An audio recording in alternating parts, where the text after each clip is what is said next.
vocês habilitem o microfone para evitar ruído, entendeu? Para evitar ruído. E microfonia também. Ok. Só enquanto estiver falando aqui, mas se vocês quiserem perguntar alguma coisa, é só ativar o microfone aí e perguntar. Beleza. Bom dia, 29 agora, 29 alunos, estão com um fórum bem legal.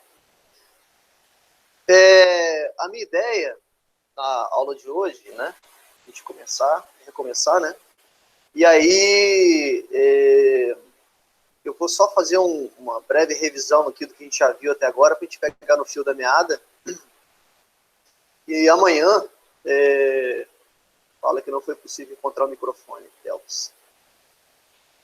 Tá, é Gabriel, né? Pede a ele para com a coisa escrever no chat mesmo, se tiver alguma dúvida. Se ele estiver ouvindo, já tá bom.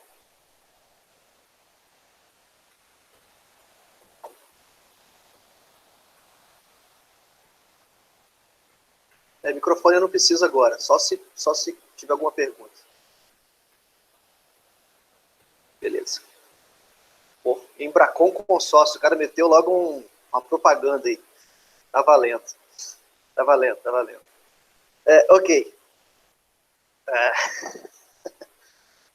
Olha só, então amanhã tenho atendimento tem um horário aí disponível para atendimento, para esclarecer as dúvidas das nossas aulas anteriores, mas só para fazer uma revisão rápida aqui do que a gente já viu, né? Eu vou compartilhar a tela agora, rapidinho, para a gente começar.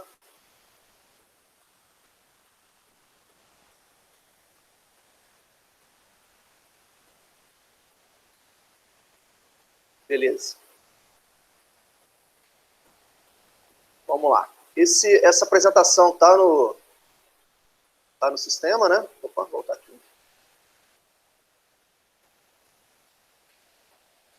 Bom, antes da gente entrar especificamente em estrutura da matéria, né? Eu falei um pouquinho das propriedades, né, da matéria, conceituamos o que é matéria, né? E aí nós começamos a falar um pouquinho sobre a evolução dos átomos, né? A evolução atômica, ou seja, os modelos atômicos, né, que culminaram na teoria mais moderna, que vai culminar na teoria mais moderna do átomo, né? Então nós começamos a falar um pouco, né, sobre os gregos, né, o que os gregos achavam, pensavam sobre, os filósofos, né, pensavam sobre o átomo, sobre as coisas, né? E aí, na ideia deles, átomo era algo que seria indivisível, né? Aquele experimento clássico, né? Se dividirmos a matéria, né? Se dividirmos a matéria continuamente, né? Chegaremos a um ponto em que a divisão não é mais possível, né? Nisso sem fazer nenhum experimento, né? Sem usar qualquer tipo de ciência, né? Isso é uma visão, um pensamento. O primeiro cientista que realmente aborda a questão, né, experimental, né, sobre o átomo foi Dalton, em 1807, em inglês, né? E ele modela os seus átomos principalmente usando as que chamam de leis ponderais, né, a lei de Lavoisier, lei de Proust, né? Lei de Lavoisier, aquela lei que fala aqui, né, que na natureza nada se cria, nada se perde, tudo se transforma, né? Chama de lei de conservação das massas, né? Que a massa dos reagentes tem que ser igual à massa dos produtos durante uma reação química, né? E a lei de Proust, né, que é a lei das proporções, né, que diz que durante uma reação química, as proporções entre as massas são mantidas, né? Baseado nessas duas leis, né, nessas duas leis ponderais, Dalton modula o que seria o átomo. Para ele, o átomo seria uma esfera rígida, indivisível, né, parecido, né, com uma bola de sinuca, né, como se fosse uma bola de sinuca, né, uma esfera rígida e indivisível, né, o átomo não é possível que o átomo dividir, né. Lógico que está falando isso lá em 1807, né, anos atrás. Alguma dúvida até aí, pessoal? Vocês estão... Eu não estou conseguindo acompanhar o chat aqui. Se alguém tiver... se alguém puder só falar no microfone aí, ok, aí, só para... Ok, professor, ok. Obrigado. Show. Bom, aqui. Ótimo. E aí, bom, seguindo na história, né? Seguindo na história da atomística, lá em 1897, né? Thomson, outro inglês, né? Ele descobre, na verdade, que existe no átomo algo com carga negativa, né? Ele chamou de raios catódicos, né? Ele usou um experimento chamado tubo de Crookes, né? E até mostrei para vocês um vídeo, né, sobre esse tubo de Crookes, né? E uma poeirinha, né, formada durante um tubo, dentro de um tubo, é um tubo, na verdade, um tubo oco de vidro, parecido com a lâmpada fluorescente, né? Onde se aplicava uma alta voltagem, né? E aí ele verificava que... Tem alguém pedindo para entrar aqui, deixa eu só ver.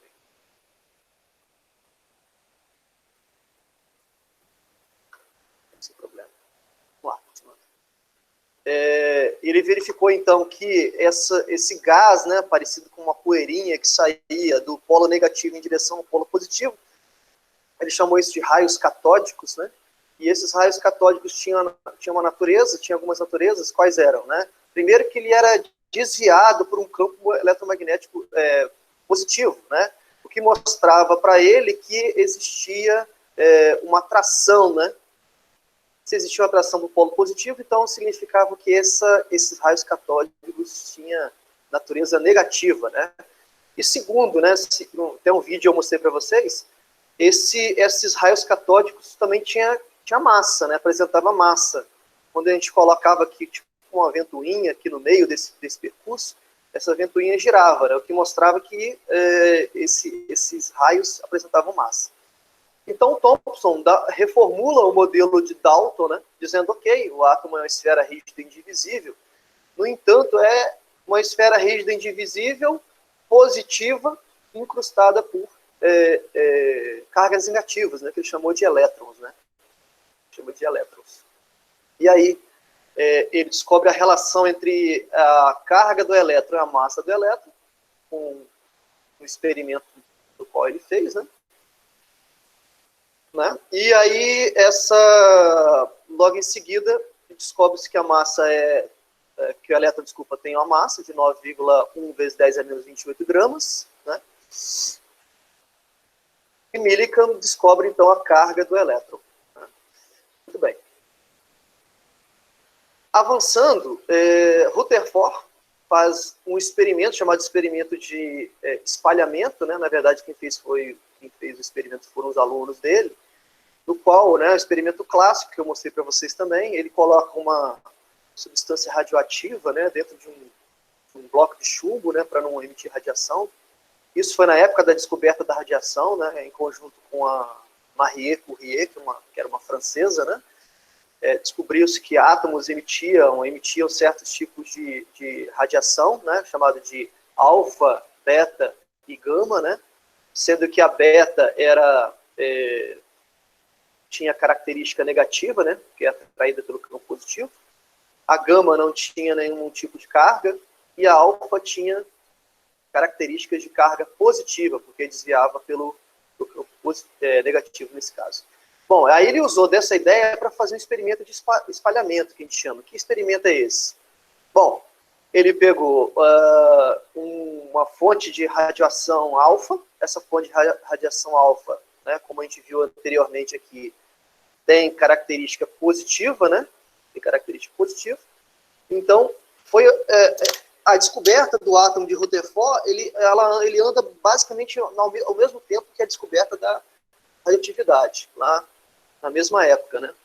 Então, esse experimento é basicamente o seguinte: ele pega uma fonte de partícula alfa, que era o polônio, que era um átomo radioativo, e aí ele incide isso em lâminas, né, metálicas. Aqui está mostrado lâmina de ouro, né? Lâminas metálicas. E aí o que ele observa? Ele observa que grande parte da radiação, a maioria, não era desviada, né, pela placa, né? Passava direto, né, como se houvesse espaços vazios aí, né? E aqui, nessa película de ouro, né, eu tenho átomos, né? átomos e elétrons, né? E aí, algumas eram desviadas e outras eram rebatidas, né? Eram rebatidas. O que levou à conclusão a ele, né? Quais foram as conclusões que ele chegou, né? Ele chegou às seguintes conclusões. Primeiro, o átomo ele não é uma esfera rígida indivisível, né? No átomo há grandes espaços vazios, né? Essas partículas passaram direto.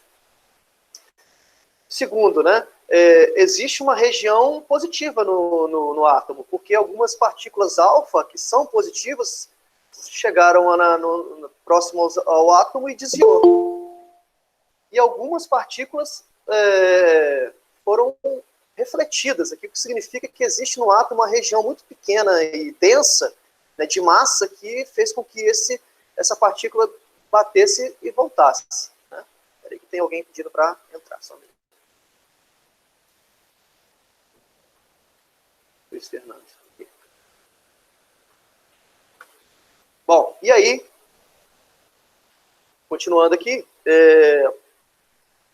ele, então, a partir dessas observações, né, ele muda aqui a película, coloca outros tipos de metais, e o resultado é o mesmo, né? E aí ele chega, com base nesse experimento, né, ele chega a algumas ideias do que seria o átomo, né? O átomo, para ele, seria um átomo no qual eu tenho um núcleo, né? Aqui está fora de escala, inclusive, né? Mas seria, eu teria, né, um núcleo pequenininho, né, formado por partículas positivas, né, e ao redor desse núcleo pequeno e positivo, né, eu teria os elétrons girando na eletrosfera, que a gente chama, né, de elétrons. De elétrons girando na eletrosfera, né.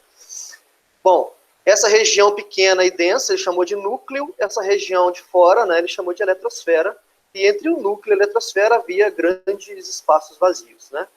Nesse núcleo, então, eu teria nêutrons e prótons, que foram descobertos a seguir, né? E ao redor do núcleo eu teria os elétrons girando. Aí nós fizemos analogia, né?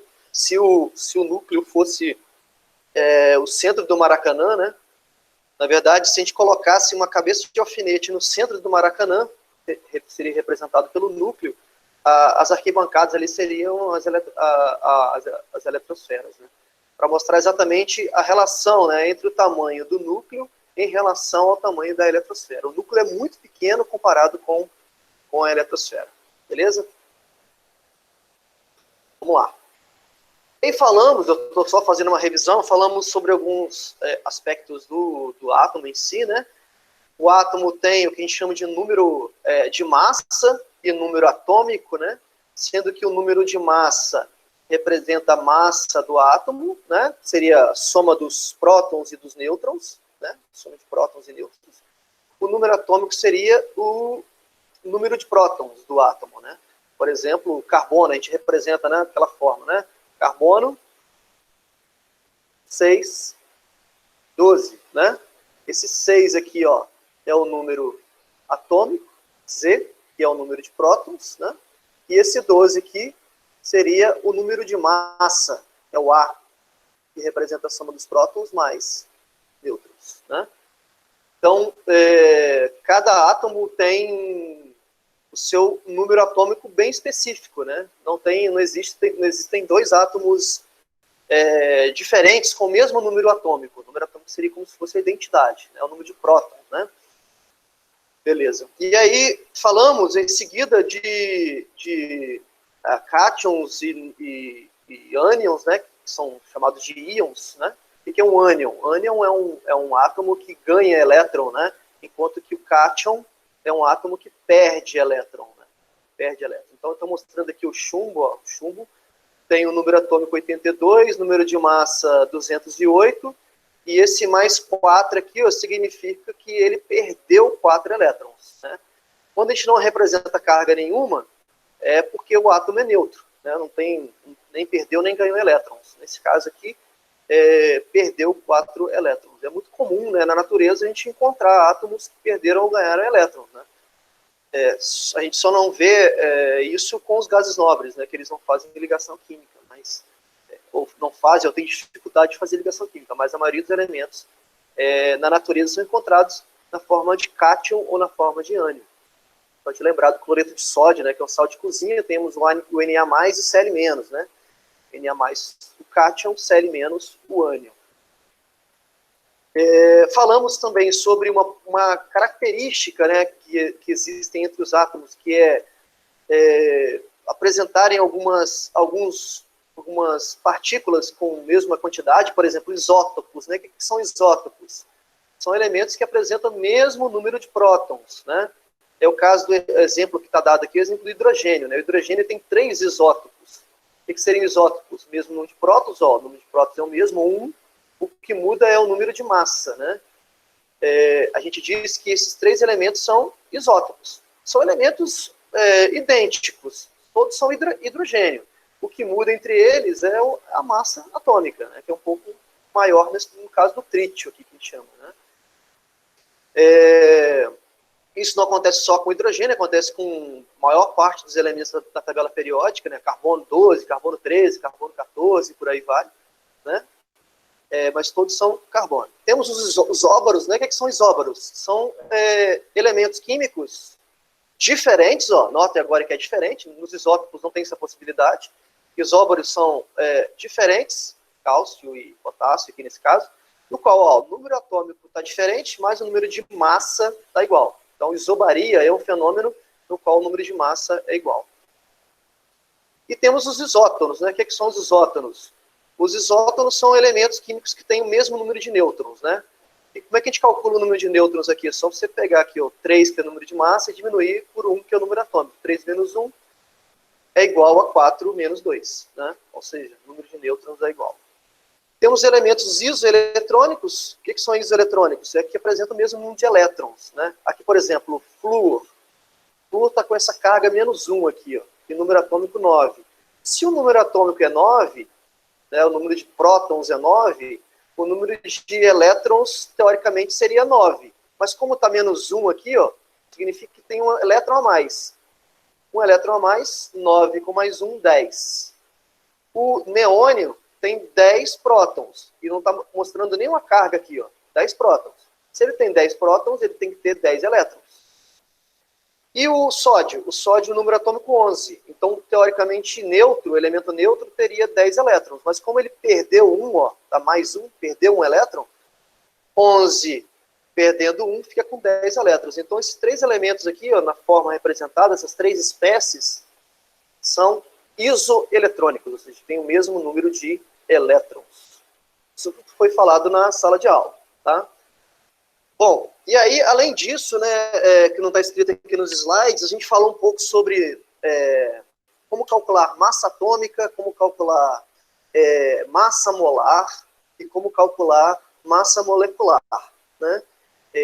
Falamos um pouquinho sobre, demos alguns exemplos de como fazer esses cálculos, né, em situações diferentes. Falamos um pouquinho do mol, né, que é aquela constante, né, que vale 6,02 vezes 10 a 23, né? Falamos de fórmula mínima, fórmula molecular, né? E como calcular isso. E aí, se alguém tiver alguma dúvida sobre esses tópicos que eu acabei de falar agora, né? Que é basicamente só uma revisão aí rápida, a gente se encontra amanhã para fazer alguns exercícios, né? Resolver alguma dúvida e tudo mais.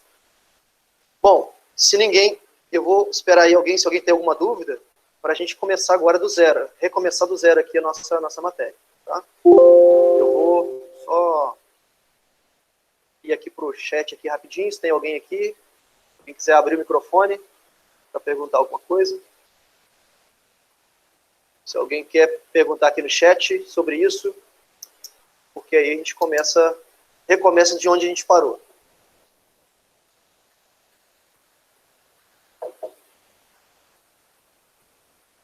Bom, ninguém tem perguntas, eu vou então recomeçar o nosso conteúdo. Certo. Aqui começa um grande problema, tá, pessoal? Vamos ver se eu consigo ser o máximo claro possível, né? Vocês entendam o que eu vou falar agora. Se não for claro, eu abro o microfone aí e pergunto, tá? Bom, até agora, né, até esse momento, o que, que a gente tinha, né? A gente tinha um átomo que foi modelado, né? O último modelo foi o de Rutherford, né? E o modelo de Rutherford tem um probleminha.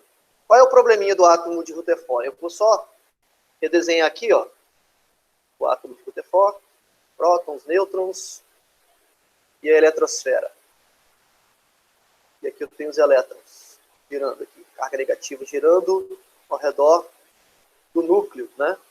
E qual é a ideia do átomo de Rutherford, né? O Rutherford se baseou muito na ideia do sistema planetário, né? Estava sendo, né, descoberto, né? Estava sendo descoberto, não, que era conhecido da época, né? O que é o modelo planetário, né? Um Sol girando ao redor, desculpa, o Sol, né? O centro, né? Seria o Sol e os planetas girando ao redor do Sol. Esse seria o modelo, e ele se baseou nisso para tentar modelar o átomo, né? Ele pensou, se as coisas acontecem no mundo macroscópico, por que não acontece de forma semelhante no mundo microscópico? Então ele pensou, olha, o núcleo então vai ser como se fosse o Sol, paradinho no centro, né? Com uma massa ali, né? Denso, e ao redor desse núcleo estaria os elétrons como se fossem os planetas, né? Mas vamos lá, eu não sei se vocês se lembram da aula, qual é o grande problema desse modelo? Se alguém puder falar e abrir o microfone e falar.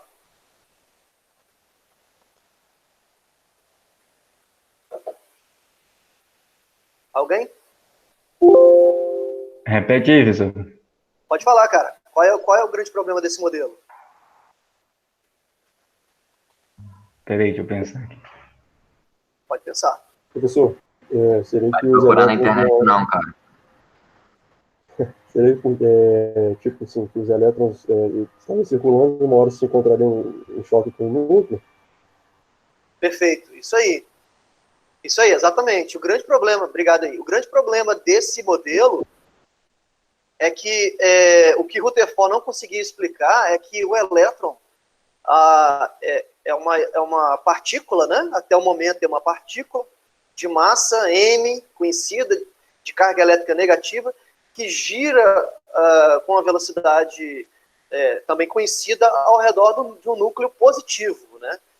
Isso a física clássica não explica. Como que um elétron consegue ficar estável, né, girando sem entrar em colapso aqui com o núcleo, sem espiralar, né, sem entrar numa espiral aqui em contato com o núcleo, porque a física clássica da época dizia o seguinte, ó, um elétron girando, uma partícula negativa girando ao redor de uma com velocidade tá, acelerado, né, ele vai perdendo energia até entrar em contato com o núcleo, né? Então esse era o grande problema do modelo de Rutherford, e Rutherford não conseguiu explicar, né?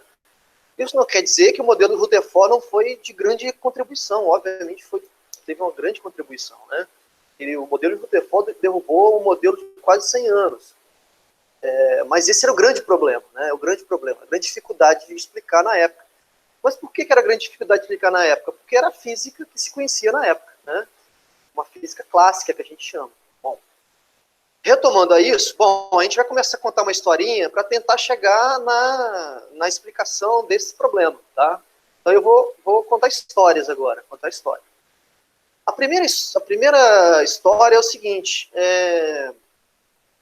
desde o século XVII havia uma discussão, né, uma discussão ferrenha, inclusive, do que era a luz, né? Qual é a natureza da luz? O que a luz é? A luz é partícula ou luz é onda, né? O que luz representa?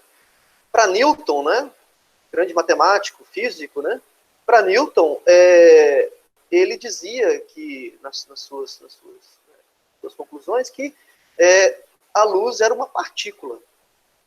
A luz se comportava como poeira, né, como se fosse uma poeirinha, né, de partículas. Enquanto que Huygens, que é esse físico holandês, né, ele contrapunha aqui Newton dizendo, não, a luz tem comportamento ondulatório, não comportamento de partícula, né? Essa foi uma grande briga do século XVII, né? Mas que foi, de certa forma, por enquanto, Newton perdeu, né, essa batalha. Por que perdeu a batalha? Porque experimentos, né, principalmente experimento de interferência de luz, que eu vou mostrar agora, e de difração, mostram para a gente que a luz, na verdade, se comporta como onda, né, e não como partícula, né? Se alguma coisa sofre interferência é um fenômeno exclusivamente de ondas, né? Difração também é um fenômeno de ondas, não um fenômeno de partícula, né? Então, lá em 1801, 1815, né, esses dois experimentos aqui de Young e Fresnel, né, acabam derrubando a ideia de Newton de que a luz é uma partícula. Ficou resolvido, então, a partir desse momento, que luz é uma onda, né? Isso foi, de certa forma, fechada, essa ideia, com Maxwell, na teoria eletromagnética, em 1864, no qual ele unifica duas teorias, a eletricidade e o magnetismo, né? Aqui os três caras, né? Young, Fresnel e Maxwell.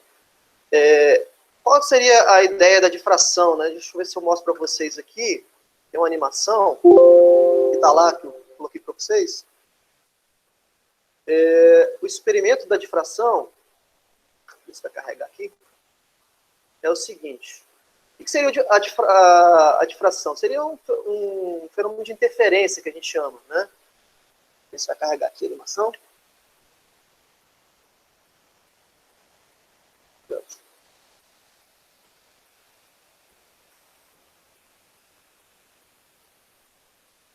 O que seria, né? Bom, aqui.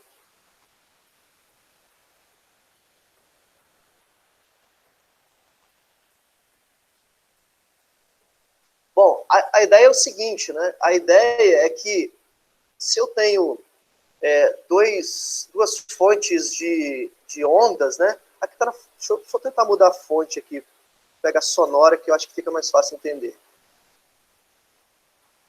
Isso, duas ondas sonoras, ó. Se eu tenho duas ondas sonoras, muito parecido com aquelas ondas, né, que quando a gente joga uma pedrinha dentro de um lago, dentro do rio, né? E aí, deixa eu ver se ele mostra o anteparo aqui.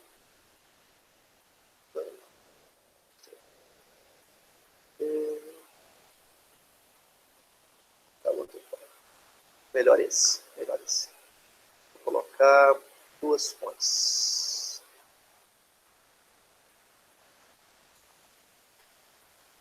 Isso. Ó.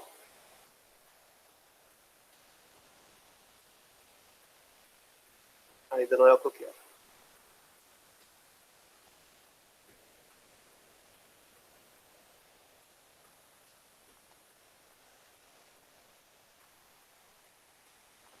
Só um minutinho que eu estou tentando aqui.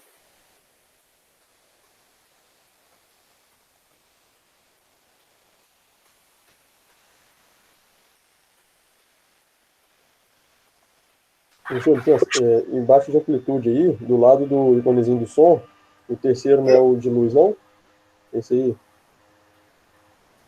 Eu queria mostrar o anteparo que é colocado aqui quando a luz bate. Essa aqui é de luz, perfeito, é de luz, isso mesmo, é até melhor.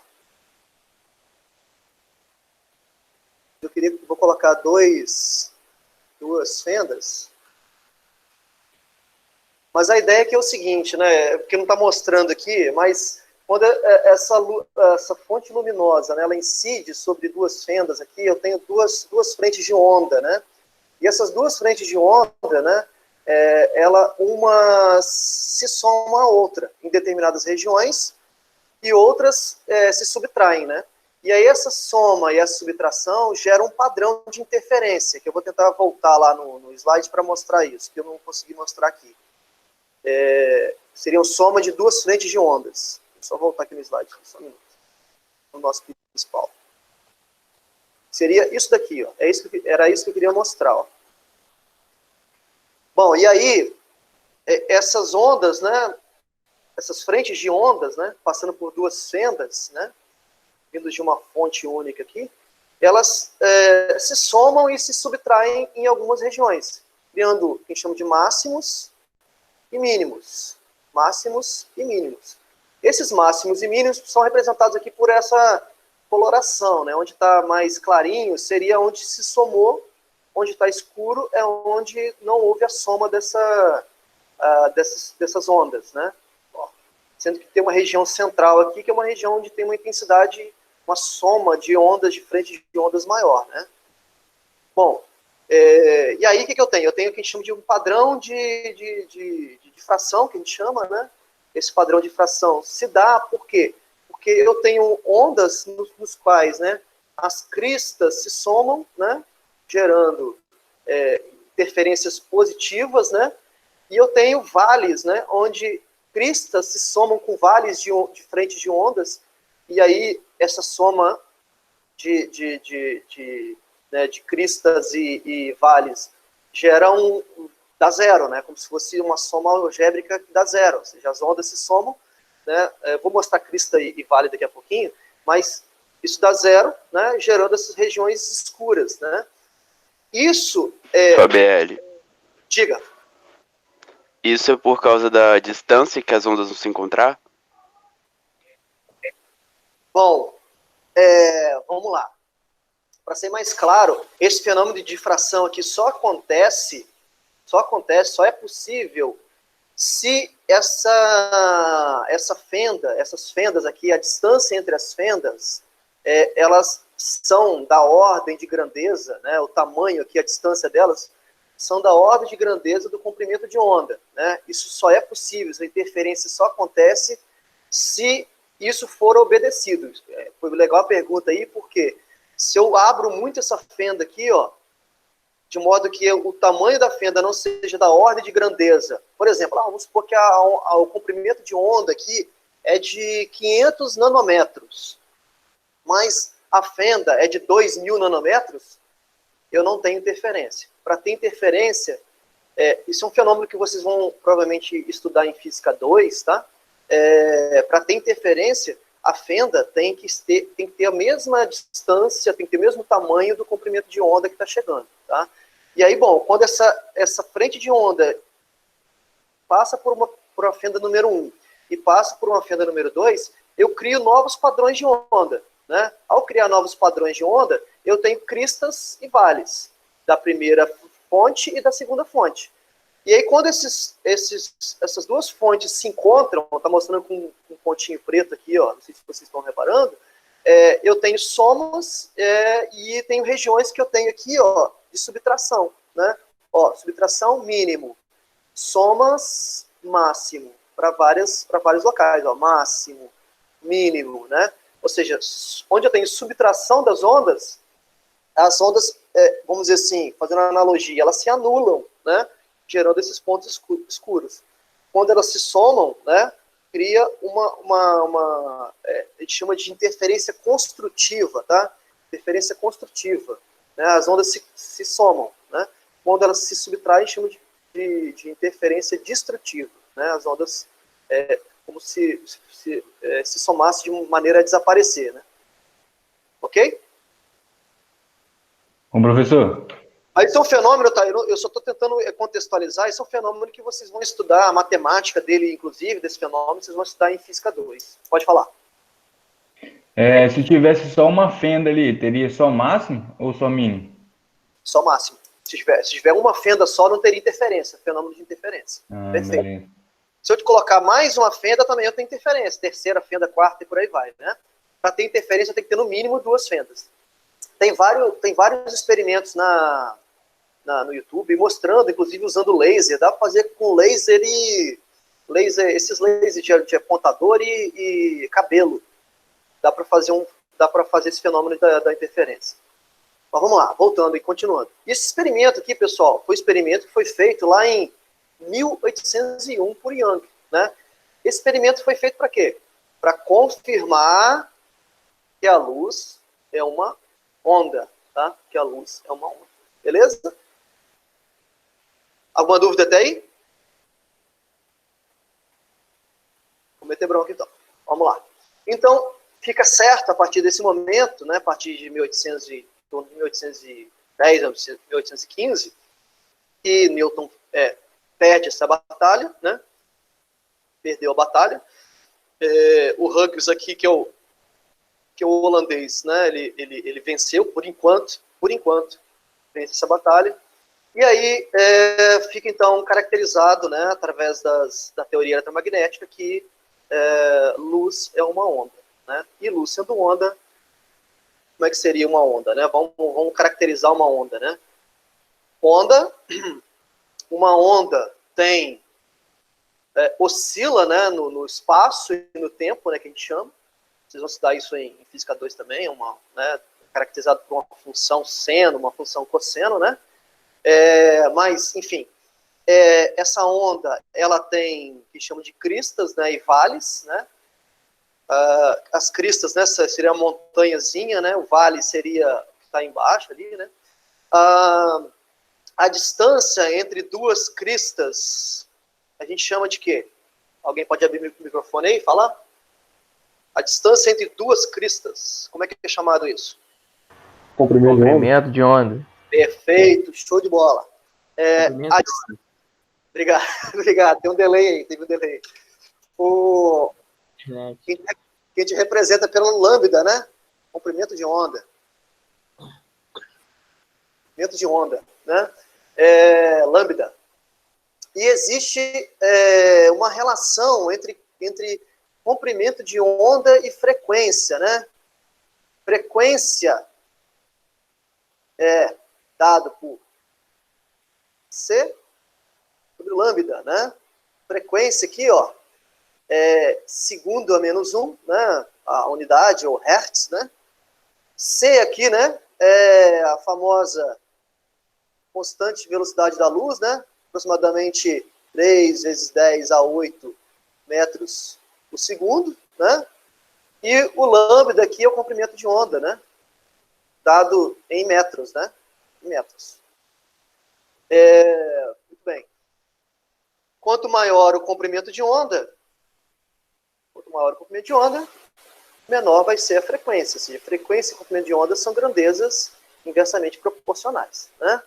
E aí a gente tem ondas de vários tipos, né? Onda do mar, sonora, luz, né? Onda de rádio, raio-x.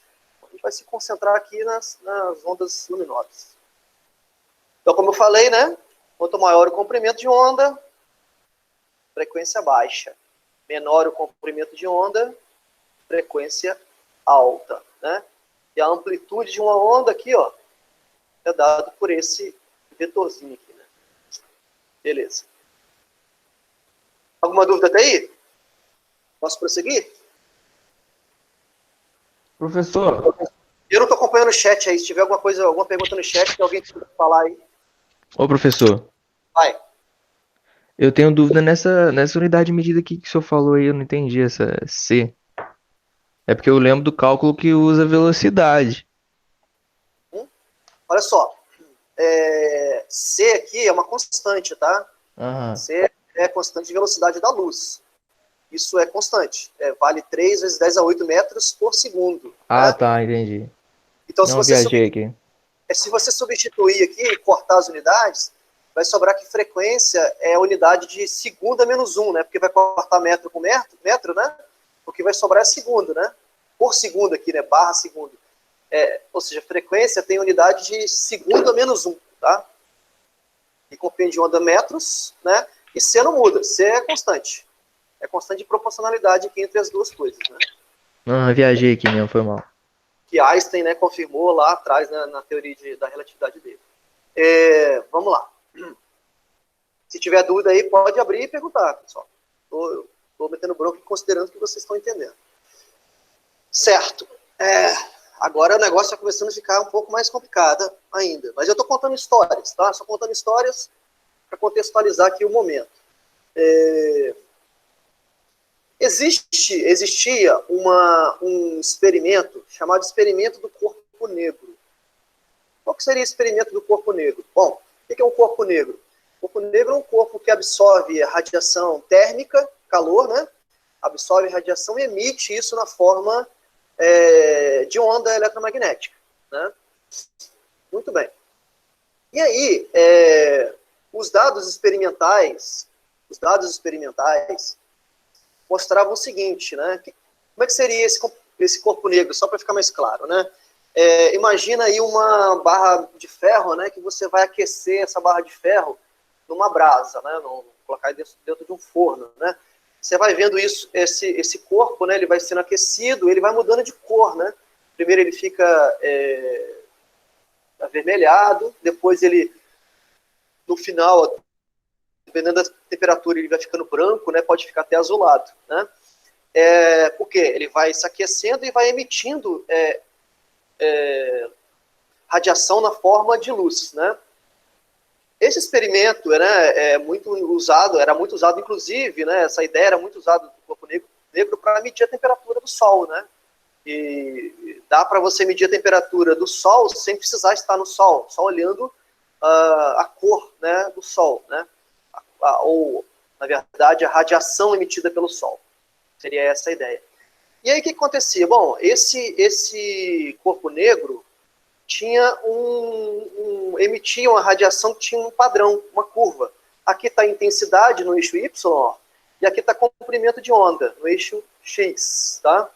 E aí o que acontece? Esses dados que estão aqui, ó, azul, verde e vermelho, são resultados experimentais em 3 temperaturas diferentes, tá? Beleza.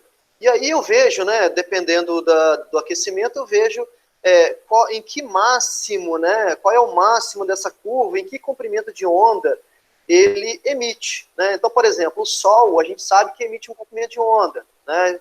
E aí, com base nisso, você calcula basicamente a temperatura do Sol.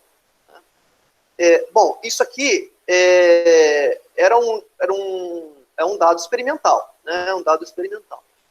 Qual era o problema? O problema é que a física clássica, né, tentou fazer o seguinte: vamos tentar descobrir qual é a função, né, matemática que descreve essa onda, desculpa, essa curva, essas curvas, né?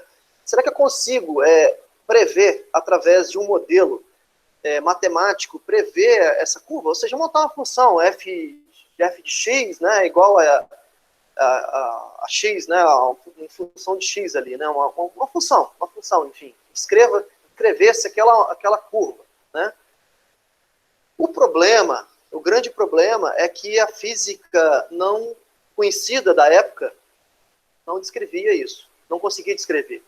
Qualquer, vamos dizer assim, qualquer ferramenta conhecida da época não encaixava direito com essa curva. Está aqui um modelo, ó, que eles tentaram descrever. Ó. Esse que está em preto aqui, essa curva preta, né, escrito em preto, foi uma tentativa de tentar descrever a função, né? Beleza, a função era razoavelmente obedecida, né, na região aqui que a gente chama do visível, né?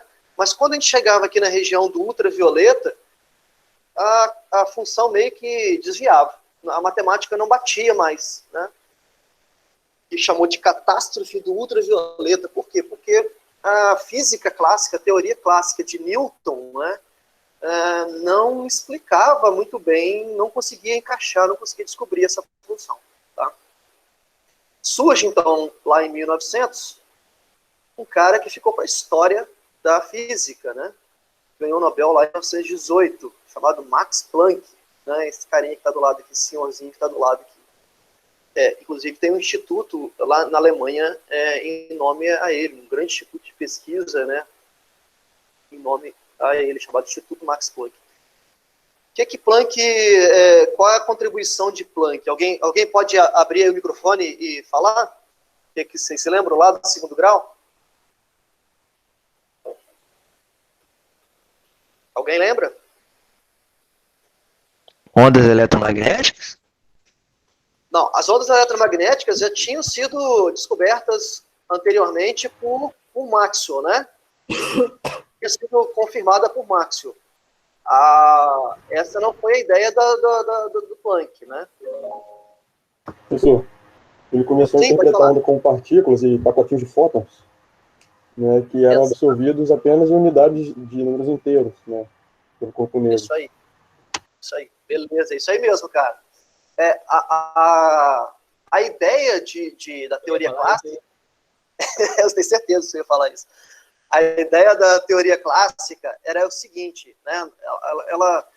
Ela considera, né? Ela considerava que a energia era contínua. A energia não era subdividida, vamos colocar assim, falar em termos de analogia, né? E aí você observa aqui, ó, essa aqui é a equação de Planck, aqui embaixo, escrito aqui embaixo, que vocês obviamente não precisam decorar nem anotar, mas eu só queria destacar esse HC aqui, ó. Esse HC não estava contemplado na teoria clássica, né? E ele modelou essa equação e, pasmem, né? Com essa equação aqui, ó, essas curvas, todas elas se adequaram perfeitamente ao modelo. Perfeitamente ao modelo. Mas qual foi a premissa de Planck? A premissa de Planck é o seguinte, que a energia, ela não é contínua. A energia se dá na forma de pacotes. O que ele chamou de quantum de energia, né? Surge, então, no início do século passado, uma física nova, chamada física quântica, que vocês conhecem muito bem. Isso aí, física quântica, né? Ou também conhecido como física moderna, né? Surge, né, é inaugurada a partir de Planck, né? Com as ideias de Planck. Bom, e qual é a grande sacada de Planck, né? A grande sacada de Planck é que, de novo, a energia, né? A energia, ela é igual a um número inteiro vezes H vezes F. Sendo que N aqui é um número inteiro que só pode ser igual a 1, 2, assim por diante, né? H, que ele inseriu aqui na equação embaixo, ó, ele inseriu nessa equação, esse H é chamado de constante de Planck, né? É chamado de constante de Planck. Em homenagem exatamente a ele.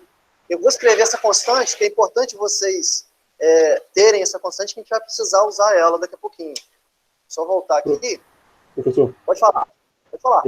A gente fala que usa esse N como números inteiros, mas no caso, qual seria a possibilidade de a gente usar um negativo, no caso? Senão a gente poderia dizer que é natural só, então. Então, em energia, eu vou falar daqui a pouquinho, em energia o que importa pra gente não é a energia em si, sim a variação de energia. Aí a variação, nesse caso, esse N vai sumir, né? Daqui a pouquinho eu vou mostrar isso para você, só um minutinho. 6, essa constante H vale 6,63 vezes 10 a menos 34. A unidade é Joule vezes segundo, tá? F aqui é a frequência, tá? Frequência da luz. Frequência, em alguns livros, vocês vão encontrar a frequência escrita como Ni, uma letra grega, tá? Então, geralmente F vai estar representado como Ni, que é essa letra aqui, ó, tá? Pode ser, eu estou escrevendo isso porque alguns livros, principalmente livro de terceiro grau, já não coloca F como frequência, coloca Ni, tá? Muito bem. Então, a energia já não é mais contínua, a energia é dada em pacotes, né?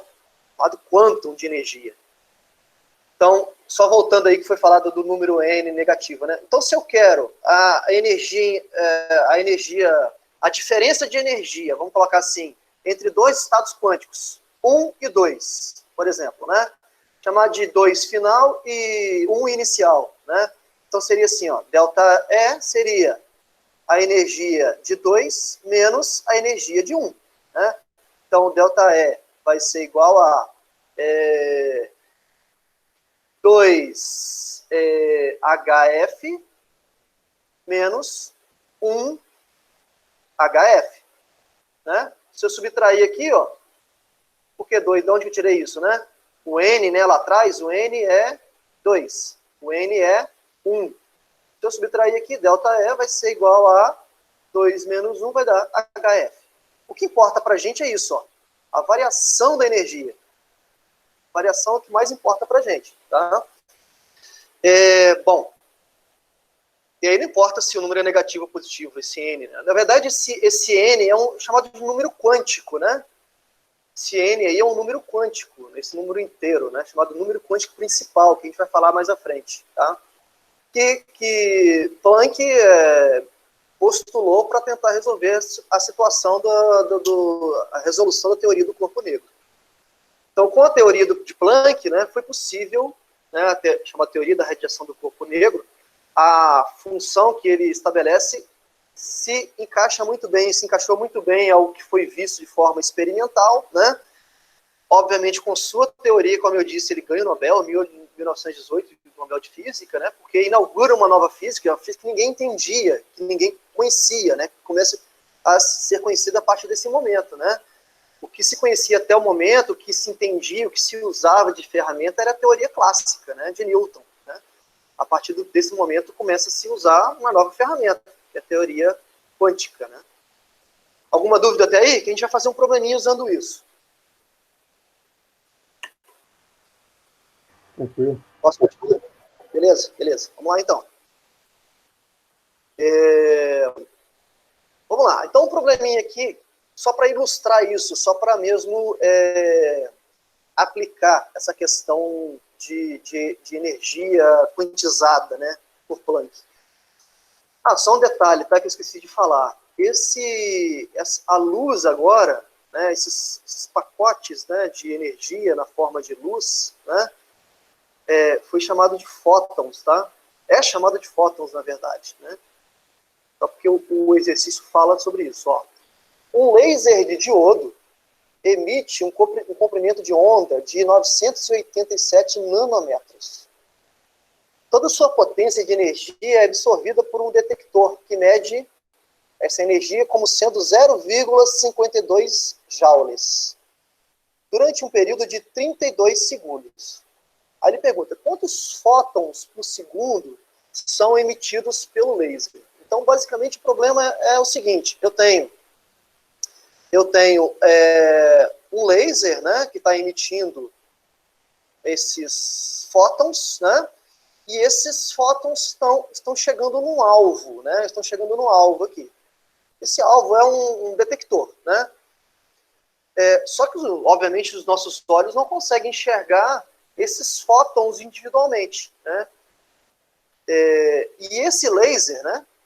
Esse laser tem um comprimento de onda de um lambda, né? De 987 nanômetros, ou 987 vezes 10 a menos 9 metros, já convertendo para metros, né?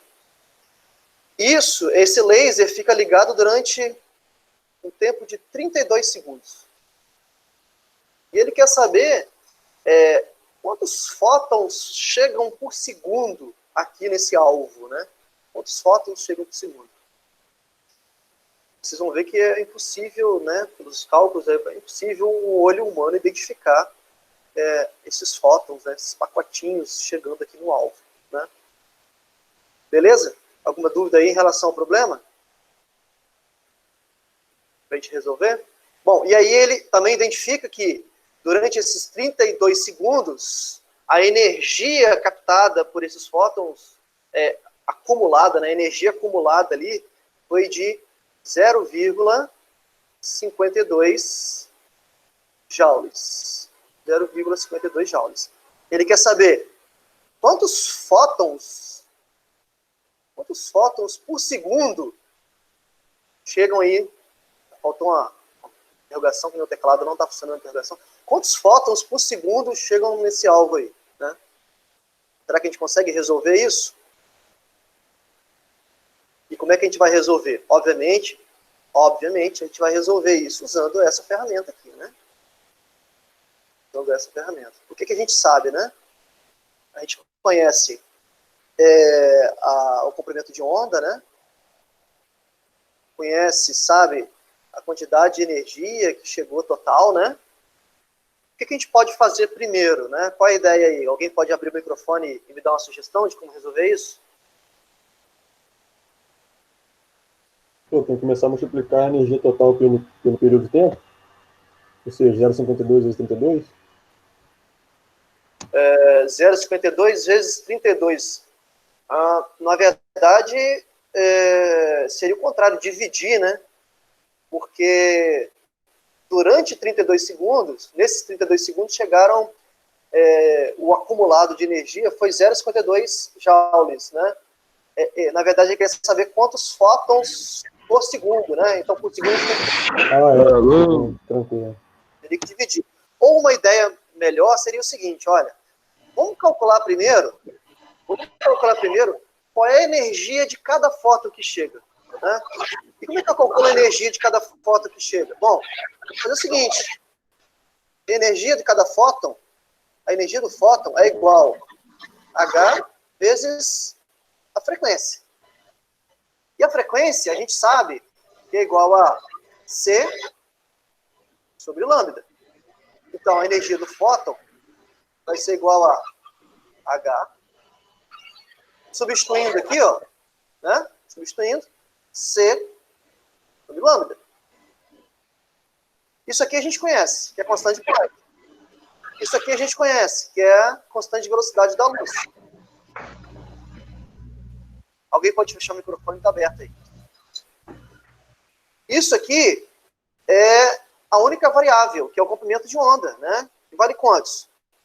Vale, segundo problema, 987 vezes 10 a menos 9 metros. Então, substituindo, ficaria como? Bom, a energia do fóton vai ser igual a constante de Planck, 6,63 vezes 10 a menos 34 joule vezes segundo, vezes a constante de velocidade da luz, 3 vezes 10 a 8 metros por segundo, dividido, isso tudo dividido por quantos?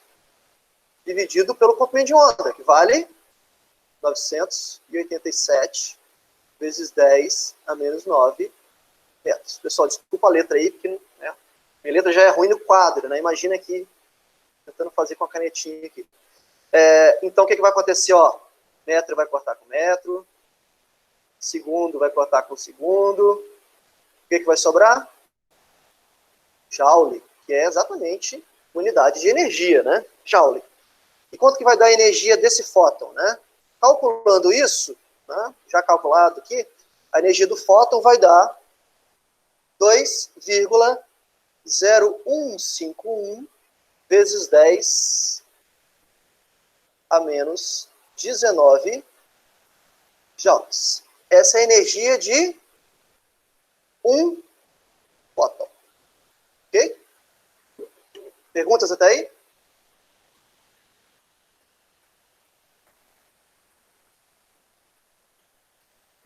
Bom, o que eu tenho que fazer agora? A pergunta dele é, qual é a quantidade de fótons que passou por segundo, né? Faz uma regrinha de 3 aqui, né?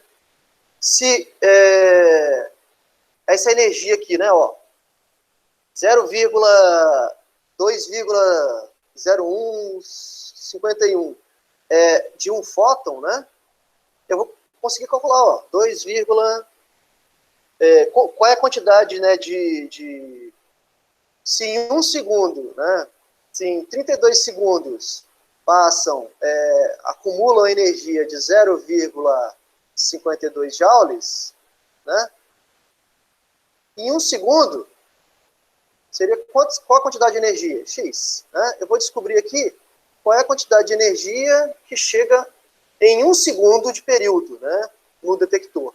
Isso vai dar calculado 0,0162,5 joules. Isso é a energia que o detector obteve em 1 segundo. Aí o que eu vou fazer? Eu vou comparar com isso agora. Ó. Fazer uma regra de 3. Outra regra de 3, né? Olha, se um fóton tem essa energia, quantos fótons teremos em 0,01625 joules? Certo? Alguma pergunta aí? Vou abrir um novo slide aqui, porque eu acho que só tinha um. Vou colocar mais um slide branco aqui, para continuar o cálculo. Okay? Então, voltando aqui, ó.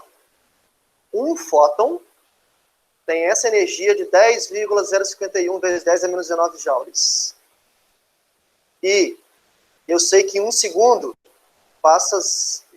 chega no detector 0,01625 joules. Eu vou fazer um comparativo entre esses dois. Que comparativo? Vou escrever uma regra de 3 aqui, ó. Um fóton tem uma energia de 2,0151 vezes 10 a menos 19 joules. Né? O cálculo anterior aqui, ó. Né? Beleza? Se um fóton tem essa energia, 0,01625 joules, que é o que chega em 1 segundo, vai ter uma quantidade X de fótons. Né? Então, em 1 segundo, a quantidade de fótons calculada aí vai dar 8,06 vezes 10, se meu cálculo estiver certo, vezes 10 a 16 fótons. Certo? Então, isso é a quantidade de fótons que chega em 1 segundo no detector. Olha a quantidade absurda de fótons que chega por segundo, que dá ordem de 10 a 16, né? 16, 10, 16 positivo, né? Então, a quantidade de fótons que chega por segundo é imensa. Ou seja, não tem olho humano capaz de conseguir identificar esses fótons que chegam no detector por segundo. Né? Beleza? Alguma pergunta aí? Alguma dúvida? Ficou no cálculo? Posso prosseguir?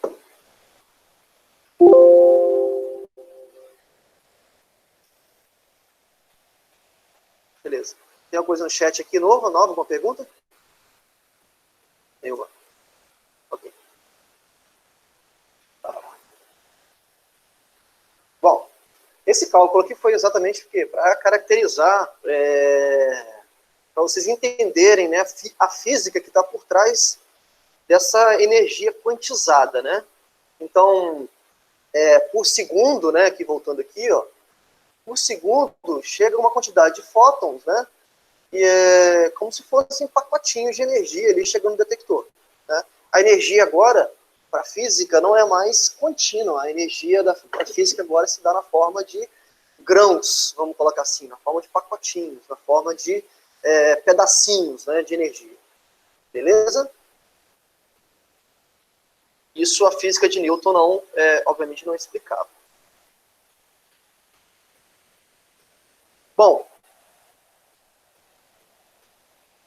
entendido isso, né, a teoria do corpo negro, os fótons de Planck, isso aí vocês vão estudar provavelmente novamente e de forma mais profunda, vamos colocar assim, numa disciplina que vocês têm aí de física moderna, tá?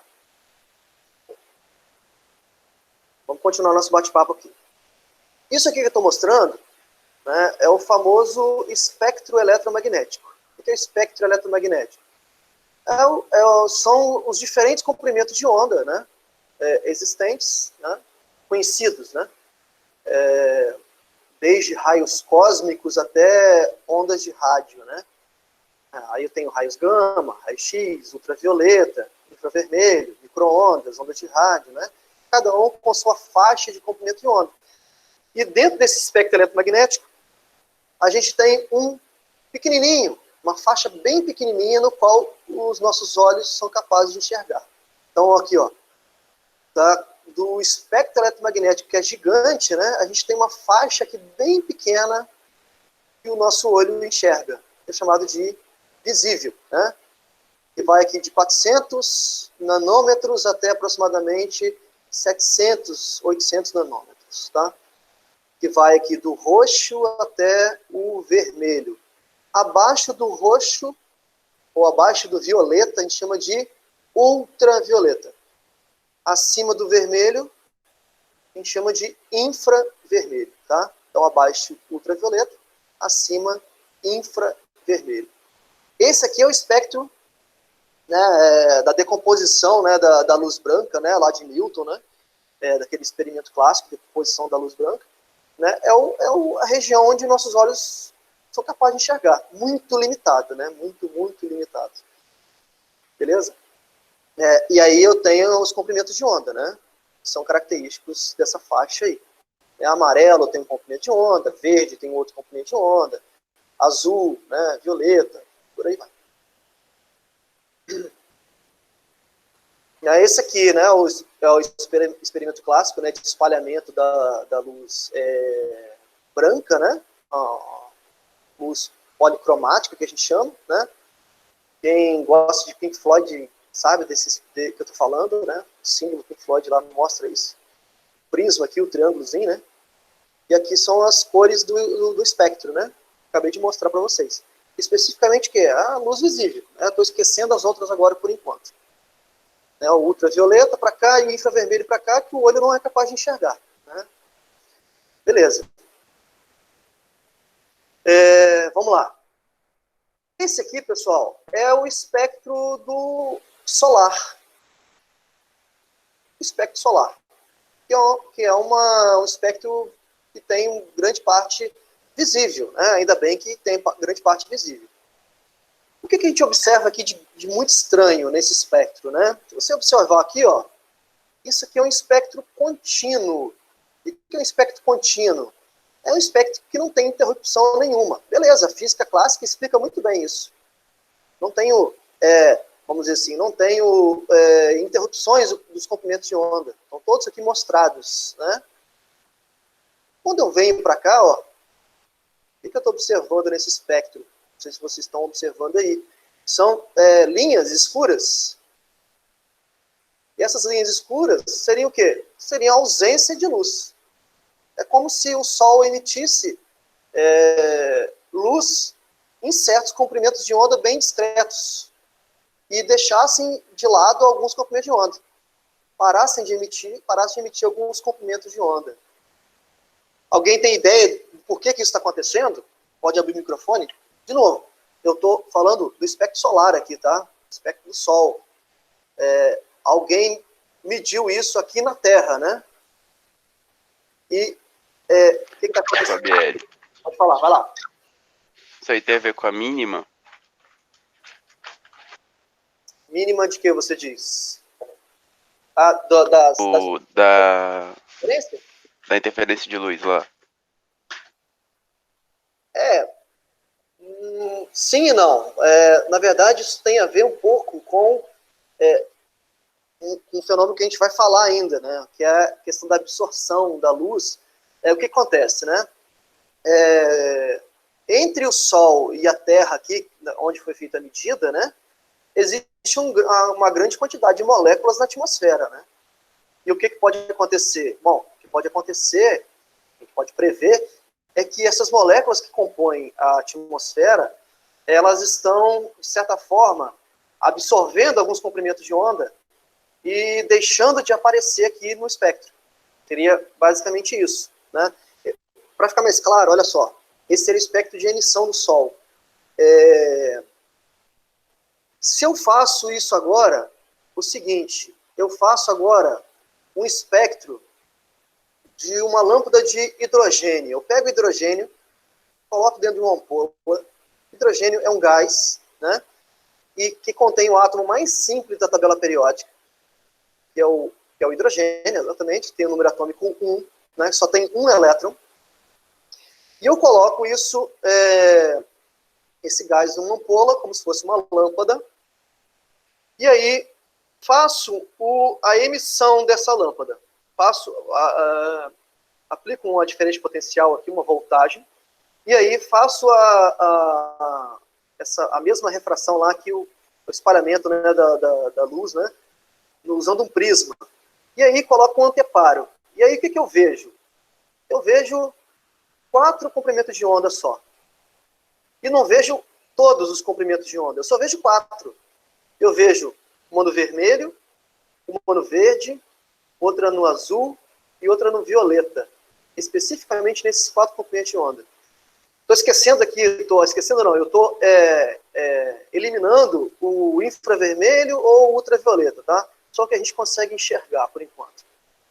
Bom, por que isso acontece? Por que a lâmpada de hidrogênio não emite todos os comprimentos de onda como se fossem comprimentos de onda contínuos, né?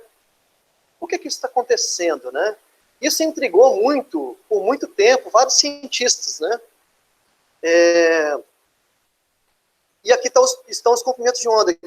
Aqui os 4 que eu estou mostrando para vocês, ó, que seriam o vermelho, o azul, o roxo, o outro aqui, que eu esqueci qual é. O verde, né? Que estaria no meio aqui, que não está mostrando. 656, 486, 434, 410 nanômetros, né? Está aqui mostrado também de novo aqui nessas linhas aqui, né? Na verdade, o cara que mudou as cores, mas tudo bem. Esse é o espectro, que chama espectro de emissão do hidrogênio. De novo, o que há de estranho nisso? O que há de estranho é que não há uma sequência de vários comprimentos de onda, e sim linhas discretas, muito específicas para esse átomo de hidrogênio, né? Isso mais claro aqui, ó. Linhas muito específicas. Eu não tenho as outras cores aqui, entre o vermelho e o verde, entre o verde e o azul, gerando um espectro contínuo, como está mostrado aqui, ó, nessa figura, né? Parece algo bizarro, né? Por que é algo bizarro? O normal, o clássico, seria todos os comprimentos de onda, não alguns só. Bom, eu estou começando aqui, pessoal, a entrar no modelo de Bohr, tá? Falar um pouquinho sobre o modelo de Bohr. Mas antes de falar do modelo de Bohr, do átomo de Bohr, a gente volta um pouquinho no tempo, lá em 1885. Esse fenômeno já era conhecido antes da física quântica, tá? 1885. Esse cara aqui, chamado Balmer, era um professor de matemática. Ele tentou de forma empírica. O que é forma empírica? Uma forma empírica é uma forma dedutiva, uma forma de chute, tentativa e erro, né? Ele tentou, na forma de tentativa e erro, descrever matematicamente como se dava esses comprimentos de onda, né? E ele descreve uma fórmula matemática para calcular, para prever esse comprimento de onda. Inclusive, o que é mais interessante, para prever comprimentos de onda que estavam abaixo do violeta, chamado de ultravioleta, e acima do vermelho, que é o infravermelho. Por quê? Porque no experimento dele, ele não conseguia enxergar ultravioleta e infravermelho, ele só conseguia enxergar o que era visível, né? Óbvio, ele não tinha nenhum equipamento para medir o que o olho dele não conseguia enxergar, né?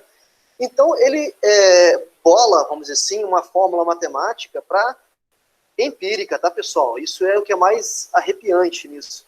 Uma fórmula de chute mesmo, tentativa e erro, para tentar fazer uma previsão teórica de como essas linhas se davam matematicamente. De novo, prevendo para baixo de 400 e para cima de 700 nanômetros, né? Isso foi depois identificado por outros caras, tá? Como é que seria essa fórmula? Tá aqui, ó. Fórmula de Balmer. Prestem muita atenção nessa fórmula de Balmer, tá, pessoal? Prestem muita atenção nela. O que essa fórmula de Balmer diz? Ó, 1 sobre lambda, ou seja, o inverso do comprimento de onda. Esses comprimentos de onda que estavam ali naquela série de Balmer é igual a RH. Esse RH é uma constante chamada constante de Heidelberg, que está aqui, ó, constante Heidelberg. Abre parênteses, 1n1 ao quadrado menos 1n2 ao quadrado. Esse n seria o número da série entre um comprimento de onda e outro. Então, aqui seria o primeiro da série, o 400, próximo a 400 aqui, seria, ele chamou de n igual a 2, o próximo seria n igual a 3, n igual a 4 e assim por diante. Tá? Mas o que é de mais intrigante aqui? É que com essa fórmula ele conseguiu fazer a previsão, quando ele calculava, que jogava os n's aqui na fórmula, ele conseguia fazer, batia exatamente todos os comprimentos de onda. Ele fez, observado de forma experimental. E como que ele fez isso? De novo, chutando, fez chute. Ele teve que usar chutar essa constante aqui no meio da fórmula, para, vamos dizer assim, para que os comprimentos de onda se adequassem à equação dele. Então foi tentativa e erro até ele conseguir, tá? Beleza? Alguma pergunta aí? Alguma pergunta? Tá muito difícil isso? Tá muito complicado? Não? Tá. Tá complicado? Essa constante aí, como é o nome dela mesmo? Constante de Heidelberg. Desculpa, é porque no quadro eu costumo escrever. Vamos lá. Heidelberg. Escreve assim, ó. Heidelberg. Constante Heidelberg. Essa constante aqui, ó. Certo? Tem esse número aqui, ó. Professor, rapidinho. Oi. Eu não entendi o N que você falou ali. Você pode explicar de novo? O N1 e o N2? Como é que seria? Então, o Balmer, na verdade, ele chutou isso, tá? Esses N's são números inteiros, tá? E vocês vão observar que há uma grande semelhança com o N de Planck depois, daqui a pouquinho. Esse N1 aqui, ó, na verdade é o seguinte, N2 aí, nesse caso, tem que ser necessariamente maior que N1, tá? Isso aí foi a premissa dele. Esse N1 de Balmer, ele chamou de 2 no chute dele. Consequentemente, o N2 vai ser 3, o N3 dele vai ser 4 e assim por diante. Ou seja, esse primeiro comprimento de onda que aparece aqui, ó, ele chamou de N igual a 2. O segundo aqui ele chamou, na sequência, de N igual a 3. E assim por diante, tá? E aí, se você substituir esses N's aqui, ó, na fórmula, então vou colocar aqui, né, fazendo um exercício mental aqui. Se eu colocar esse 2 aqui, ó, colocar esse 2 aqui, e colocar esse 3 aqui, e fazer uma continha matemática substituindo R, eu vou descobrir esse lambda. E esse lambda aqui vai ser exatamente a diferença, ou seja, a distância entre um comprimento e outro. A distância entre um comprimento e outro. E assim por diante. Ele foi calculando essas distâncias entre um comprimento e outro. Isso tudo, pessoal, de forma empírica. Tudo de forma chutada. Nada, ele não fez nenhuma dedução de fórmula usando alguma fórmula já existente, nada disso. Essa equação aqui que ele chutou é uma equação totalmente empírica, que a gente chama, tá bom? Chamada fórmula de Balmer. Isso aqui vocês vão entender melhor quando eu entrar no modelo de Bohr, tá? A gente vai deduzir... não vou dar spoiler, não. Deixa quieto. Eu quero só que vocês olhem muito bem para essa fórmula, por enquanto só. Qual foi a preocupação de Balmer? A única preocupação de Balmer foi explicar matematicamente como esses comprimentos de onda estão separados entre si, tá? No espectro do hidrogênio, tá? Estou falando aqui do hidrogênio, por enquanto. Do hidrogênio. E, de novo, a fórmula do Balmer se ajustou a outros comprimentos de onda que estavam no infravermelho ou no ultravioleta, tá bom? Pode abrir o microfone e perguntar.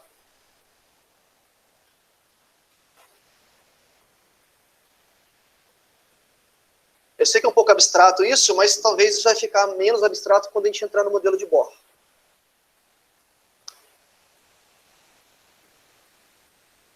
Beleza? Posso continuar?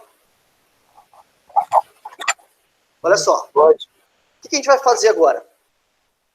O que a gente vai fazer é reunir todas essas informações, desde Planck até Balmer. Na verdade, a gente vai voltar um pouquinho no tempo, falar do modelo de Rutherford, que a gente começou a aula de hoje, né? Qual é o problema do modelo de Rutherford, né? O modelo de Rutherford era um modelo que não explicava a questão da instabilidade. Né? O elétron ele poderia se chocar com o núcleo no modelo de Rutherford. E segundo, é muito estranho isso ainda em relação aos espectros atômicos. O que seriam esses espectros atômicos? Isso que eu acabei de mostrar para vocês. Né? Isso que Balmer mostra de forma não, vamos dizer assim, não muito conciso, não muito com muito peso em argumentos, vamos colocar assim, ele, né, chutou isso. Isso não está muito claro. Por que isso está acontecendo, né? por que que essas cores aparecem só em determinadas regiões e não é um contínuo aqui, como a física clássica previa, né? Bohr se debruça, Bohr é um cientista dinamarquês, né, que se debruça nesse fenômeno, né, tentando ajustar esses problemas, resolver esses dois problemas, a instabilidade do átomo e a explicação teórica dos espectros do hidrogênio, né. Ele vai para Londres estudar com Thomson, e aí Thomson faz muito bullying com ele, porque ele não sabia muito inglês, falar inglês, e aí o que aconteceu? As ideias dele não eram muito, vamos dizer assim, aceitas, vamos dizer, porque não eram muito bem explicadas, né? Porque ele não conseguia explicar isso de forma clara por conta do inglês dele. Mas, enfim, ele, com muita dificuldade, ele conseguiu teorizar o que seria o modelo, chamado modelo atômico, né? Rutherford-Bohr, né? Na verdade, Bohr faz um ajuste no modelo de Rutherford para tentar resolver essas duas situações que eu acabo de colocar aqui no slide, da instabilidade e da explicação desses espectros aí que Balmer chutou lá atrás. Beleza?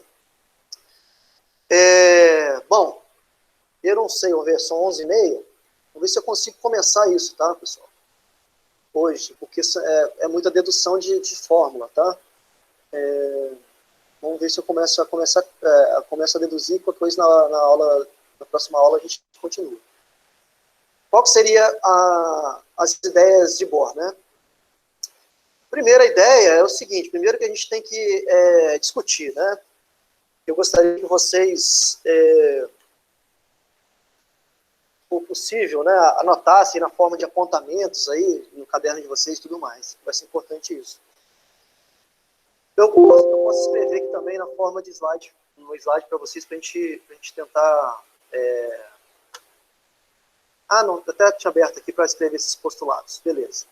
Bom, o que Bohr joga, né? Bohr joga alguns postulados, né? O que ele fala? O que são postulados?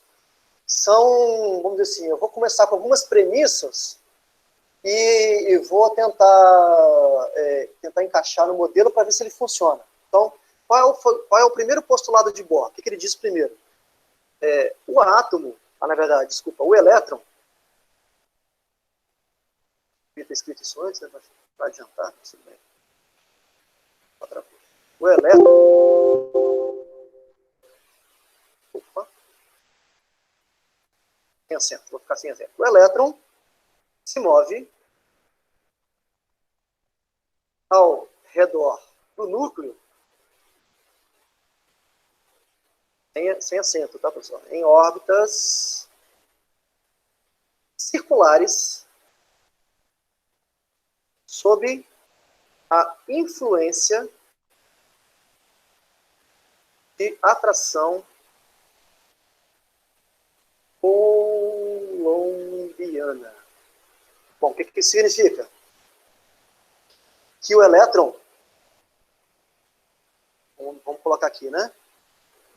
O elétron tem núcleo do átomo positivo. O elétron gira não em órbita elíptica mais, mas sim em órbita circular. E como é que desenho um círculo aqui? Impossível. Em órbita circular, certo? Tem um raio aqui, ó. Esse raio é fixo, um R, certo? Sob influência de atração coulombiana. O que quer dizer com isso? Olha, o elétron, ele gira aqui... Professor, não estou conseguindo escutar, não. Não está escutando? Opa.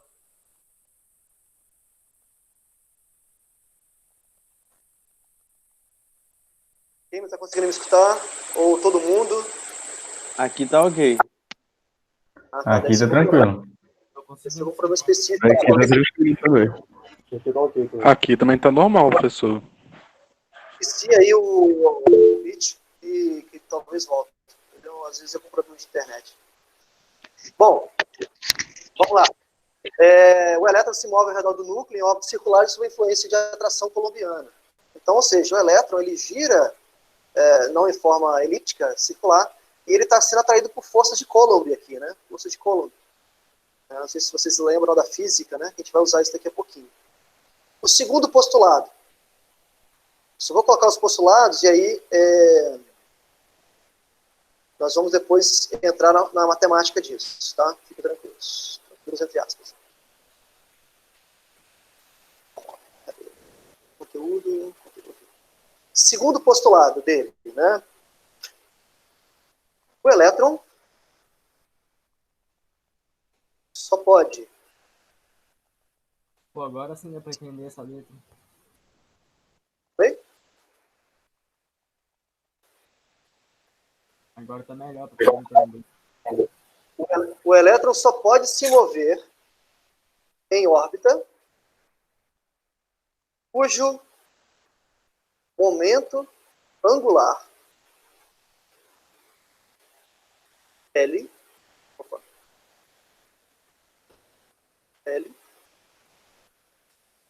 é quantizado. Aí ele começa a entrar na ideia de Planck agora. Ele diz o seguinte, ó, momento angular, não sei se você se lembra da física. Caramba, eu tô sem igual agora. Vou tentar aqui escrever que é melhor. O momento angular, você lembra da física básica, momento angular, é assim, ó, L igual a m vezes o raio vezes a velocidade, certo? Massa vezes o raio da órbita vezes a velocidade da partícula que está se movendo nessa órbita, chamado momento angular. Tá? Isso, Bohr, ele coloca um postulado. Isso tem que ser igual a n vezes h dividido por 2π, sendo que n é um número inteiro, tem que ser igual a 1, 2, 3 e assim por diante. Isso é um postulado, ou seja, ele joga isso para tentar confirmar a teoria dele. Né? E esse n aqui, a gente vai ver na frente, é chamado de número quântico principal. Tá? O número quântico. H é a constante Planck. Então, o momento angular, ele é quantizado. O que ele quer dizer com isso? Eu vejo que eu quero... Saiu, quero entrar novamente. Esse é o grande problema desse aplicativo. Toda hora tem que ficar aceitando. No outro não tem esse problema. Voltando aqui, então. O que ele quer dizer, trocando em miúdos, o que ele quer dizer com essas palavras aqui? Não é permitido para o elétron, se ele está lá no núcleo, se tem o núcleo, aliás, e o elétron está girando ao redor desse núcleo, não é permitido para o elétron mudar de órbita. O que significa isso? Não é permitido para o elétron mudar aqui o R, mudar o raio dessa órbita. Ele não pode, ele vai ficar eternamente fadado, eternamente a morrer nessa órbita. Certo? Isso que quer dizer com esse postulado, com esse primeiro postulado, com esse segundo postulado, na verdade. Vamos lá. Alguma dúvida? Eu estou colocando os postulados para a gente, de novo, colocar os postulados para a gente usar esses postulados para entrar numa dedução de fórmula. Que eu acho que pelo horário aqui não vai dar tempo, eu só vou terminar os postulados e na próxima aula a gente... Ô, professor, mas esse postulado só vale para o estado normal do átomo, né? Isso. Eu vou falar agora do terceiro. Quem perguntou? Eu não ouvi. Eu, Gabriel. Gabriel, isso só é válido, exatamente, mas o terceiro postulado vai, talvez, esclarecer uma dúvida que você provavelmente tem aí, que você já conhece do segundo grau, provavelmente. Qual é o terceiro? Da excitação do elétron, no caso, né? Isso, exatamente. Tá. Tranquilo. O elétron pode variar sua energia ao mudar de órbita. Talvez seja isso que você, né, tenha levantado aí essa questão. Ou seja, tudo bem. O elétron só pode se mover a órbita cujo momento angular é quantizado. O que ele quer dizer com isso, né? Esse elétron é fadado a ficar infinitamente nessa órbita numa determinada energia. No entanto, se variar a energia desse elétron, automaticamente ele muda de órbita. Né? Está dizendo o terceiro postulado. O elétron pode variar sua energia ao mudar de órbita. Ou ao contrário, né? Se o elétron mudar de órbita, é porque necessariamente mudou sua energia. Tá bom? Esses são os 3 postulados, pessoal, que a gente vai utilizar para fazer algumas deduções matemáticas, né? Mas são deduções matemáticas que, infelizmente, a gente não vai dar tempo de a gente começar e acabar hoje, e eu prefiro começar e acabar por conta, vocês vão ver como é interessante essa dedução, para resolver esses 2 problemas aqui, ó, que a gente começou a falar, e para resolver também coisas que a gente viu antes, né, que é exatamente o espectro aqui de Balmer, né, a equação de Balmer. Eu quero muito que vocês olhem para essa equação aqui, ó, né, tentem tirar uma fotografia aí mental dessa fórmula, porque a gente vai voltar nela. E usando todas as informações que a gente trabalhou, desde a teoria da radiação do corpo negro de Planck, né, da quantização de energia, isso tudo vai ser agora aplicado por Bohr, né, no seu modelo atômico. Né. Eu não quero aqui antecipar, né, mas você já conhece, alguns, né, já conhecem o modelo de Bohr do segundo grau, já sabe basicamente como é que ele funciona. Só que no segundo grau, né, foi colocado para vocês de uma forma muito, vamos colocar assim, muito abstrata e sem muitas informações matemáticas, né? Então, o que eu quero no próximo bate-papo nosso é abordar um pouco sobre o modelo em si, matematicamente falando, tá? Certinho? Uma curiosidade, a gente vai chegar, tipo assim, a usar alguma ferramenta do cálculo 1, assim, limite, integral, essas coisas assim, para fazer alguma dessas deduções, ou outras futuramente na nossa matéria? Não. Assim, o que a gente vai precisar de ferramenta matemática é bem básico, entendeu?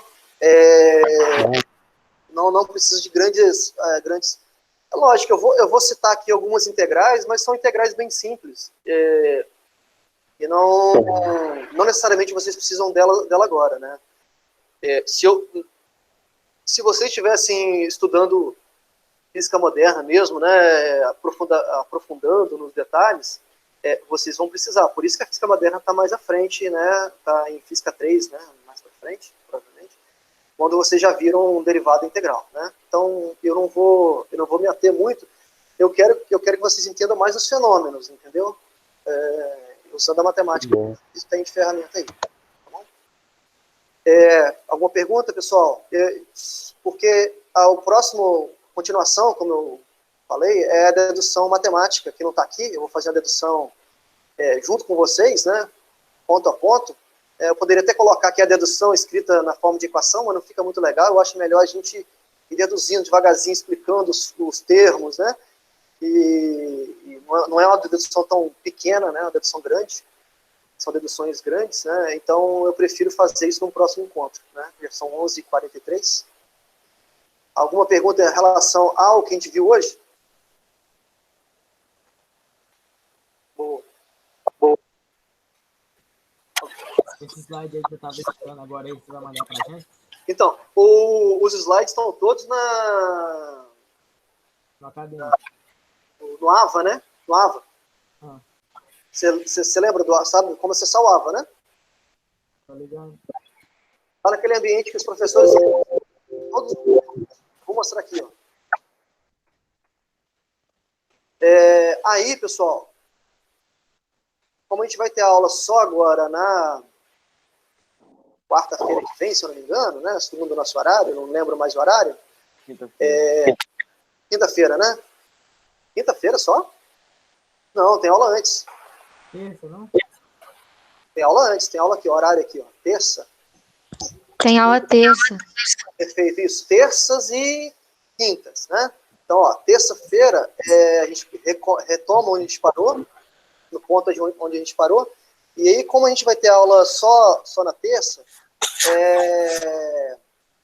eu vou já passar uma listinha de exercícios bem básicas, tá, pessoal? No AVA, sobre o assunto que a gente viu no momento presencial ainda, algumas coisinhas que a gente viu no presencial, e algumas coisinhas mais básicas aí sobre Planck, sobre quantização de energia que a gente acabou de ver, tá bom? Mas aqui quem perguntou, a aula tá aqui, ó, no PPT aqui, ó. Obviamente, eu vou ter que atualizar porque esses apontamentos aqui que eu escrevi, né, essa resolução de exercício aqui nesse garrancho meu aqui, não tá. Então eu vou ter que atualizar esse PowerPoint lá para vocês, tá bom? Mas era basicamente o que estava aqui antes. Inclusive a continuação também já está lá, tá bom?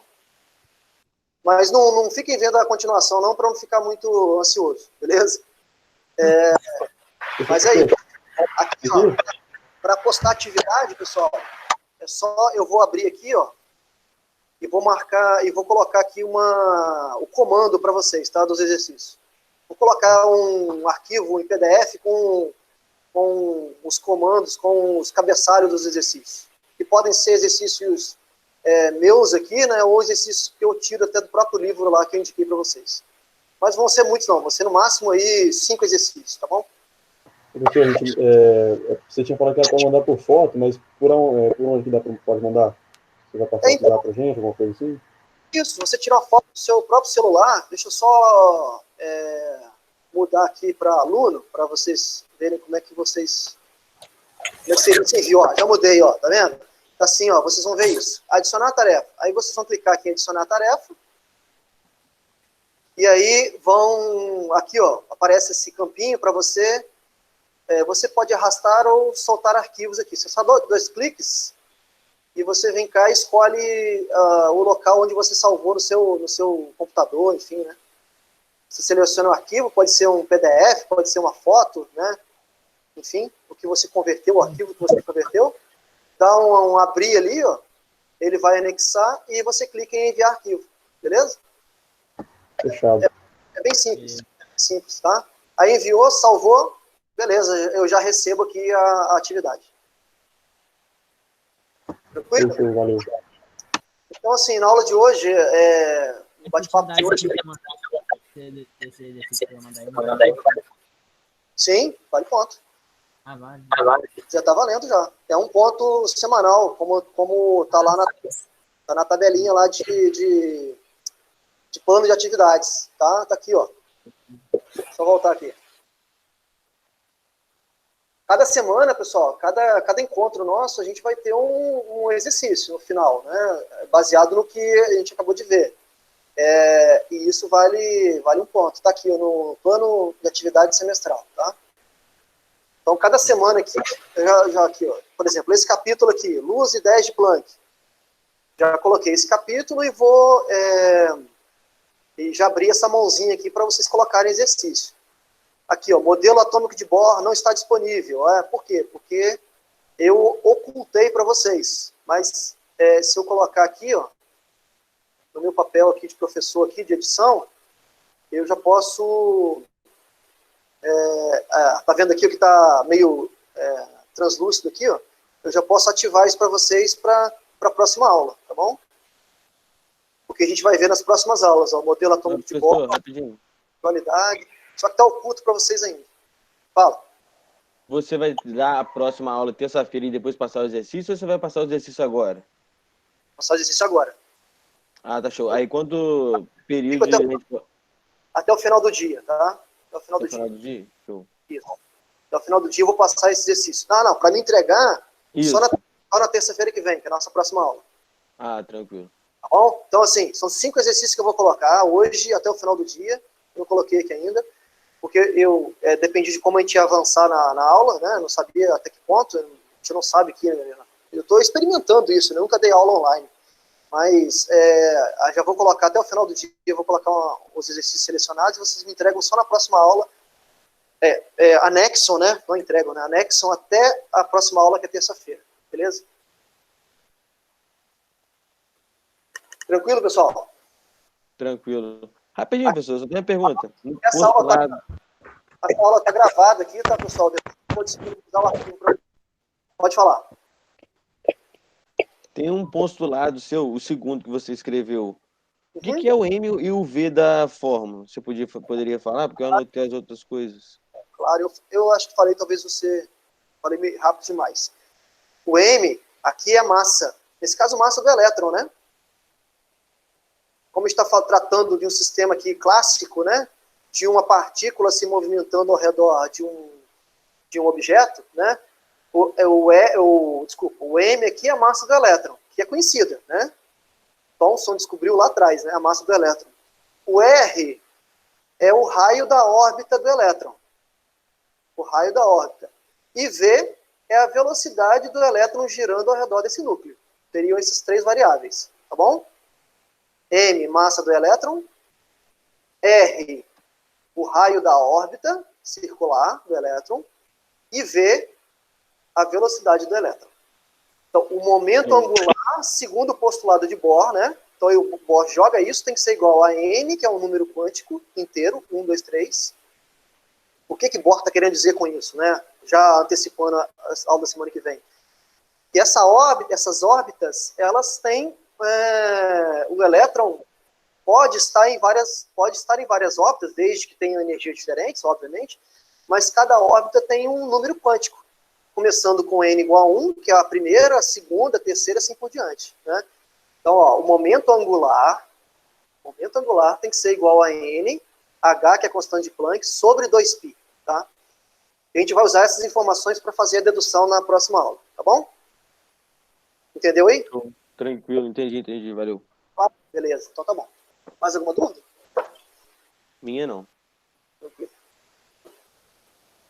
Se não tiver mais dúvidas, bom, se alguém tiver alguma dúvida que surgir, tem a opção aí, depois da aula, né, que surgir, tem a opção do chat aqui, ó, né, se quiser, ou até mesmo o fórum da aula e tal, pode entrar no chat aí, entrar em contato comigo, ou no WhatsApp também, para perguntar alguma coisa, se eu puder ajudar, né.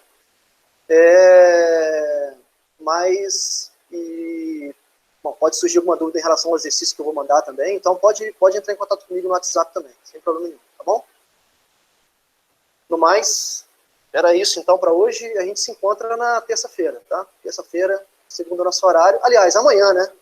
Amanhã eu vou estar disponível aqui para atendimento, né? Aqui nesse horário de 11 até meio-dia, eu vou estar disponível, fico aqui até, né? Se ninguém aparecer, fico até umas 11h10, 11h15, ninguém aparecendo, fecho a sala e vou fazer churrasco aqui em casa. Tomar minha cerveja. Mas enfim. Vai ser nesse link aqui mesmo? Nesse mesmo link. Esse link que está escrito sala de atendimento, de 11 até meio-dia, você clica nele e no AVA, né? Aqui no AVA, e vai abrir uma sala amanhã para vocês e vou estar disponível. Beleza? Isso pode ser útil para esclarecer alguma dúvida da aula de hoje ou das aulas anteriores, né, quando a gente estava na sala de aula ainda, ou esclarecer alguma dúvida em relação ao exercício que eu vou passar hoje à tarde. Tá bom? Até hoje à tarde. Show. Beleza. Sala de churrasco virtual. Mandou bem. Na próxima aula eu vou trazer uma canequinha especial, diferente. Vai aparecer aqui o chopp, aqui o colarinho. Mas enfim, até amanhã, para quem quiser, e até terça-feira com todo mundo. Gabriel, quer falar alguma coisa? Alguém quer falar? Beleza, se vocês quiserem continuar na sala aí, inclusive, tá, pessoal? O link fica aberto aí. Eu vou só interromper a gravação aqui agora. A gente vai falar na hora.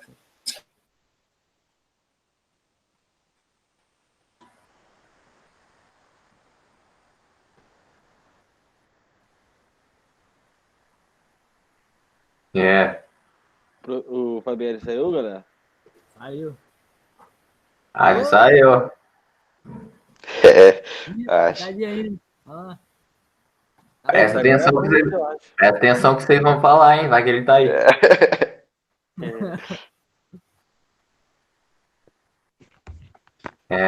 E aí, gente, gostaram? Ele tá aí ainda, mano. Não. Não, pô, não tá mais não.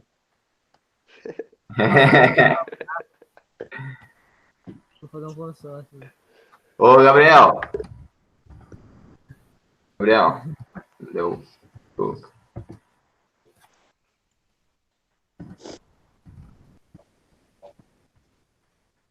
Deve estar jogando CS. Vai jogar outro jogo agora.